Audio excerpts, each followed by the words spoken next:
Stock of the day, I thought I'd do something a bit fun, make it a commodity of the day because its chart is astounding.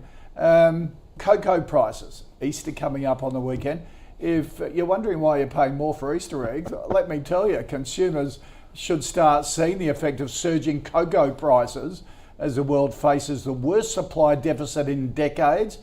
Farmers in West Africa struggling against bad weather, disease and failing trees. Cocoa futures for May delivery surged to an all-time high of over $10,000 a metric tonne. Cocoa prices have more than tripled over the past year, up 129%. Yep, that's the price, simplify it, the price of chocolate going through. Now, a chart like that, David, what do you make of it? Is it going to last? Oh, look, would you be buying cocoa? Oh, no way. No.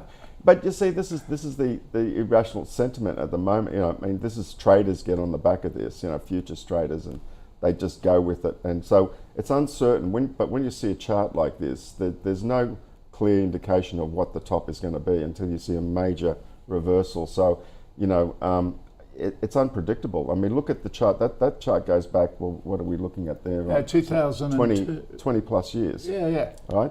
So you can see over the last 20 plus years, I mean, it's only more recently that this has taken off. So what's the likelihood, in my view, about this remaining elevated is probably unlikely. But then, you know, I wouldn't be certainly going against this trend at the moment, but you don't know where the top is. So you'd be riding it. Yeah, well, our traders would be. Yeah, with these, so this is basically a trend that's become parabolic. So at this stage, it becomes almost impossible to know, is it going to double again from here or triple again from here, or will it go down? But the one thing that we can say with these parabolic trends is I think almost every time you get a parabolic trend, it only ends one way. Yeah. Right. And that's by coming down just as quickly. So you don't get a situation where something goes up sharply like that and then it takes a breather by heading sideways for a while. So whether you're looking at sort of Bitcoin over the years, the ARK ETF, tulip prices, whatever it is, anything that moves up in a straight line, eventually will come back down. Maybe not in time for Easter this year, but at some point. So you wouldn't be in that at all?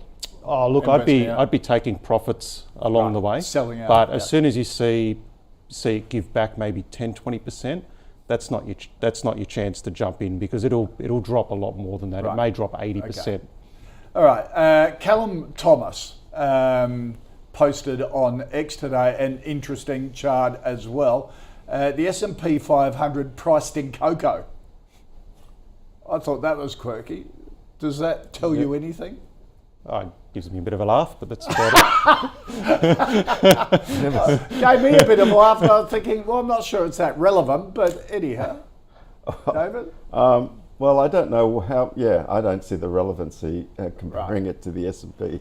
It's just an interesting chart, you know, in terms of, is it saying that cocoa is still, or S&P is still undervalued compared to cocoa? Yeah. Well, I'll go for that. You know? Yeah. Looks like the McDonald's index or whatever. They keep quoting. Interesting comparison.